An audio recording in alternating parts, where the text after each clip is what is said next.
Berlin is fertile ground for startups. The central Mitte district has even been called Silicon Alley for its new dot-coms and IT companies.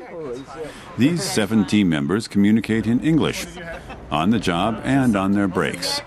It's the only language they all have in common. Italy, Brazil, Czech Republic, Spain, Germany, Poland. They came to Berlin for many reasons. In Mari's home country, Spain, youth unemployment is hovering around 50%. As a programmer, she would have had better prospects than most, but she decided to try her luck in Germany anyway. We wanted to experience living abroad, and we were looking through several European capitals, and in the end we decided that Berlin would be the place. And actually the tech scene, since we are programmers both, is very, very hot here, and there's a lot of startup environment, so that was our choice. Spokesperson has some 140 employees from over 30 countries.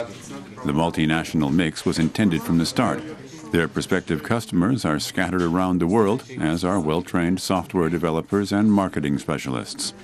Poyol Banerjee would hardly have attempted the project without foreign employees. I think we're quite agnostic about the source of the talent in terms of geography. Our goal is to recruit the best, and it sounds pedestrian in some sense, but it's also that we've seen that talent comes from everywhere, and we are open to sort of absorbing talent from everywhere. With one of the world's lowest birth rates, Germany's population is aging. The Chancellor has made it clear that Germany needs well-educated immigrants. But to get them, German companies have to compete with foreign firms. It must be our goal to be truly open to young people from the EU, bearing in mind that in 2025, Germany will have 6 million fewer people in the labor force. Some members of the government take a different view. The Interior Minister would prefer to limit the influx of foreign workers. It's an illusion to think we can counter the demographic changes with immigration alone. The idea of sending our own people to the welfare lines, while we bring in foreign laborers who do the same work here for less money, is totally misguided. Today's migrants aren't just the manual laborers of the past, but college graduates who could just as easily find jobs elsewhere. We have to get away from seeing the immigrants as intruders. We have to start seeing them as an opportunity.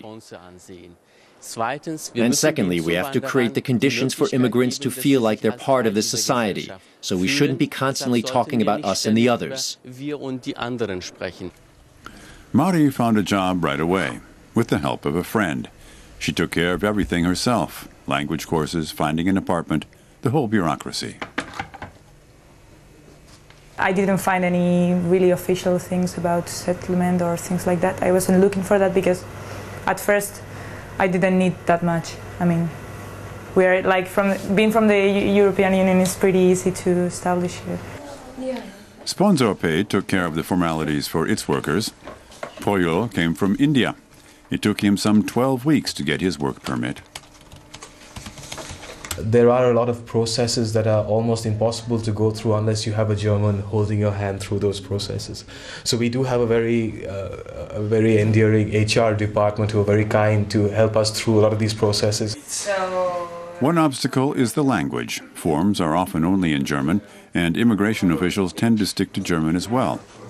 Being able to communicate in English would be a big help for many foreign job seekers. We can just use the landing page ID, we don't have to use the title or anything.